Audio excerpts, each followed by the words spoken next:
ಇಂದಿನ ಜಗತ್ತಿನಲ್ಲಿ ಒಬ್ಬ ವ್ಯಕ್ತಿ ಯಾರಿಂದ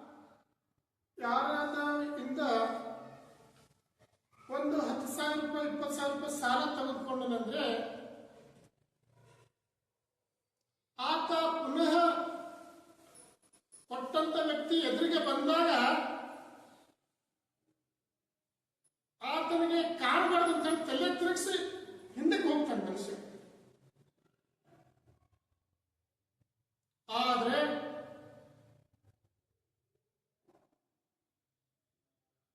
ನಾವು ಏನನ್ಬೇಕು ಹೇಳ್ತಾ ನನಗೆ ಭಾವನೆ ಏನಿದು ಕಥೆನಾ ಏನು ಕಟ್ಟು ನಮಗೆ ಈಗ ಕೇಳಿದ ಏನು ಕಟ್ಟು ಕಥೆನಾ ಏನು ನಿಜವಾಗಿ ವಾಸ್ತವವಾಗಿ ನಡೆದಂತ ಘಟನೆ ಅಂತ ಅನ್ನಿಸ್ತದೆ ನಮಗೆ. ನಂಬಲಿಕ್ಕೆ ಸಾಧ್ಯ ಆಗೋದಿಲ್ಲ ಅಂತ ಒಂದು ಘಟನೆಯ ಒಂದು ಏನು ಸಾಕ್ಷಿಯಾದಂತಹ ಐತಿಹಾಸಿಕ ಸಾಕ್ಷಿಯ ಒಂದು ಸ್ಥಳಕ್ಕೆ ನಾವು ಬಂದಿದ್ದೇವೆ. ಆ ಒಂದು ಭಾವನೆ ನನ್ನಲ್ಲಿ ಈಗ ತುಂಬಿತು ಅಂತ.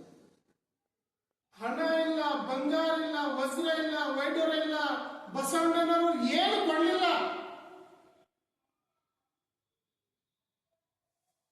ಬಸವಣ್ಣವರು ಏನು ಒಂದು ಮಾತಿನ ಗೌರವ ಕೊಟ್ಟರು. ಎಂತ ಮಾತು?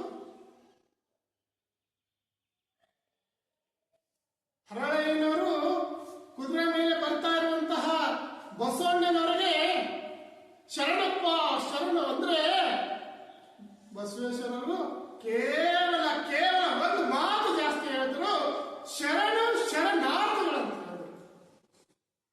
ಕೇವಲ ಒಂದು ಶಬ್ದ ಜಾಸ್ತಿ ಹೇಳಿಸುವವರಿಗೆ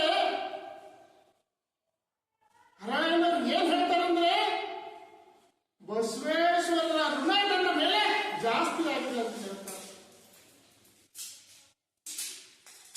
ನಾನು ಮೊದಲು ಉದಾಹರಣೆ ಕೊಟ್ಟೆ ಏನಂತ, ಇವತ್ತು ಒಂದು 10,000 ತಗೊಳ್ಳಿ, ಲಕ್ಷ ತಗೊಳ್ಳಿ, ಎದುರುಗಡೆ ವ್ಯಕ್ತಿ ಆ ಕೊಟ್ಟಂತ ವ್ಯಕ್ತಿ ಬರ್ತಾ ಇದ್ದಾನಂದ್ರೆ ಆತ ತಲೆ ನಾನು ಕಾಣಬಾರ್ದು ಅಂತ ಹೇಳಿ ಹಿಂದಕ್ಕೆ ತಿರುಗಿ ಹೋಗ್ತಾರೆ. ಆದ್ರೆ ಬಸವೇಶ್ವರವರು 1,000 ರೂಪಾಯಿ ಕೊಡ್ಲಿಲ್ಲ, 10 ಲಕ್ಷ ಕೊಡ್ಲಿಲ್ಲ, ಬಂಗಾರ ಕೊಡ್ಲಿಲ್ಲ, ಹೊಸ ವೈಡೂರು ಕೊಡ್ಲಿಲ್ಲ, ಕೇವಲ ಒಂದು ಮಾತಿಗೆ ಒಂದು ಶಬ್ದ ಜಾಸ್ತಿ ಹೇಳಿದ್ರು. ಆ ಕಾರಣಕ್ಕಾಗಿ ನನ್ನ ಮೇಲೆ ಋಣ ಭಾರ ಜಾಸ್ತಿ ಆಗಿದೆ ಅಂತ ತಿಳ್ಕೊಂಡು ಶರಣ ದಂಪತಿಗಳಾದಂತಹ ಹರಳೆ ದಂಪತಿಗಳು ಆ ಋಣವನ್ನು ತೀರಿಸಿಕೊಳ್ಳುವ ಸಲುವಾಗಿ ತಮ್ಮ ದೇಹದ ಚರ್ಮವನ್ನು ಸುಲಿದು, ಇದನ್ನು ನಾವು ಕಲ್ಪನೆ ಮಾಡಿಕೊಂಡ್ರೆ ಭಯಂಕರ ಅನಿಸ್ತದೆ. ನಮಗೆ ಹಾದಿಗೆ ನಡೆಯುವಾಗ ಒಂದು ಸೂಜಿ ಚುಚ್ಚುತ್ತಂದ್ರೆ ಅಪ್ಪ ಅವ್ವ ಅಂತ ಹೇಳ್ತೀವಿ. ಆದ್ರೆ ಕತ್ತಿಯಿಂದ ತಮ್ಮ ತೊಡೆಯ ಚರ್ಮವನ್ನು ತೆಗೆದು ರಕ್ತ ಸುರಿತಾ ಇರ್ತದೆ, ಅದನ್ನು ಪರಿಗಣನೆಗೆ ತೆಗೆದುಕೊಳ್ಳದೆ ತೊಡೆಯಿಂದ ಚರ್ಮವನ್ನು ತೆಗೆದು ಬಸವಣ್ಣನಿಗೋಸ್ಕರ ಚಮ್ಮಾವಳಿಗಳನ್ನು ಮಾಡ್ತಾರೆ. ಕೇವಲ ಒಂದು ಶಬ್ದಕ್ಕೋಸ್ಕರ, ಒಂದು ಶಬ್ದದ ಋಣಗೋಸ್ಕರ ಮಾಡ್ತಾರೆ. ಅಂದ್ರೆ ಅವರು ಎಷ್ಟು ದೊಡ್ಡ ಶರಣರಿರಬೇಕು ಹರಳಯ್ಯನವರು ಅಂತೇಳಿ ನಾನು ಅವರಿಗೆ ಎಷ್ಟು ನಾನು ನಮಿಸದಿದ್ರು ಅದು ಏನಪ್ಪಾ ಅಂದ್ರೆ ಕಡಿಮೆನೆ ಅನಿಸ್ತದೆ ನನಗೆ. ನಾವು ಅಂತಹ ಒಂದು ಚಮ್ಮಾವಿನ ಒಂದು ಪ್ರತ್ಯಕ್ಷ ದರ್ಶನವನ್ನು ಈಗ ನಾನು ಮಾಡ್ತಾ ಇದ್ದೇನೆ. ನನ್ನ ಭಾವನೆ ಉಕ್ಕಿ ಉಕ್ಕಿ ಬರ್ತಾ ಇದೆ. ಅಂತ ಚಮ್ಮಾವಿಗಳ ಪಡೆದಂತ ಮಧುವರಸ ತನ್ನ ಕಾಲಲ್ಲಿ ಹಾಕೊಳ್ಳಕ್ಕೆ ನೋಡಿದಾಗ ಆತನ ಕಾಲು ಉರಿ ಹೇಳ್ತದೆ. ಬಸವಣ್ಣನಿಗೆ ಯಾಕ ನಾನೇ ಹಾಕ್ಬಿಟ್ಟಿನಿ ಅಂದಾಗ, ಆದ್ರೆ ಬಸವಣ್ಣರಿಗೆ ಒಯ್ದಾಗ ಅವರು ಏನ್ ಮಾಡ್ತಾರೆ, ಅವುಗಳನ್ನು ಕಾಲಿನಲ್ಲಿ ಹಾಕೊಳ್ಳದೆ ತನ್ನ ತಲೆಯಲ್ಲಿ ಶರಣರಾದಂತ ಹರಳಯ್ಯನವರ ಇನ್ನು ಕಡೆಗೆ ತಮ್ಮ ಅವರ ಚಮ್ಮಾವುಗಿಗಳ ಮಾಡುವಂತಹ ನೀರಿನಿಂದ ಮಧುವರಸರ ಒಂದು ಉರಿ ಕಡಿಮೆ ಆಗ್ತದೆ. ಈ ಒಂದು ಪ್ರಭಾವಕ್ಕೊಳಗಾಗಿ ಅಂತರ್ಜಾತಿ ವಿವಾಹ ಮಾಡಿದಾಗ ಅವರ ಮಗಳು ಇವರ ಮಗನಿಗೆ ಅಲ್ಲಿನ ದುಷ್ಟ ಕೂಟ ಹರಳೆಯನನ್ನು ಶೀಲವಂತನನ್ನು ಮಧುವಸರನ್ನು ಆನೆ ಕಾಲಿಗೆ ಕಟ್ಟಿ ಕಲ್ಲು ಮುಳ್ಳುಗಳ ಸ್ಥಳಗಳಲ್ಲಿ ಎಳೆದುಕೊಂಡು ಹೋಗ್ತಾರೆ. ನಾವು ಈಗ ಆ ಒಂದು ಕಾಲಕ್ಕೆ ಹೋದಂತೆ ಅನಿಸ್ತಾ ಇದೆ. ಇಂಥ ಒಂದು ಸ್ಥಳ ಇದಾಗಿದೆ. ಅದರ ದರ್ಶನವನ್ನು, ಆ ಚಂಬಾವಳಿಗಳ ದರ್ಶನವನ್ನು ನೀವು ಸಹ ಮಾಡಿಕೊಳ್ಳಿ. ಈಗ ನಿಮಗೆ ದರ್ಶನ ಮಾಡಿಸ್ತಾರೆ.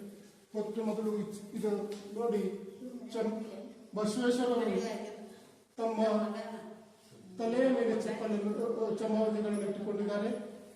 ಇಲ್ಲಿ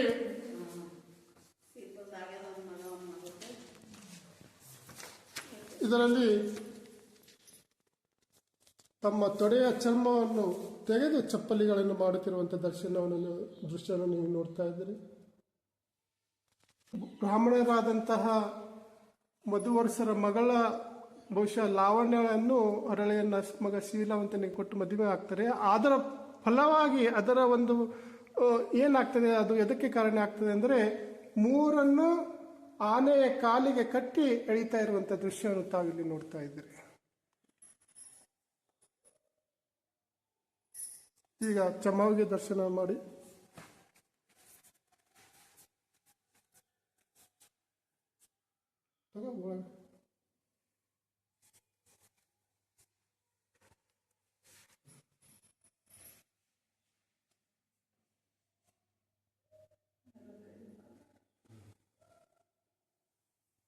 ನಿಮಗೆ ಗೊತ್ತಿರುವಂತ ಮಾಹಿತಿ ಏನಾದ್ರೂ ಹೇಳ್ತೀರಾ? ಏನು ಗೊತ್ತಿಲ್ರಿ, ನಮ್ಮ ಮನೆಗೆ ಗೊತ್ತು.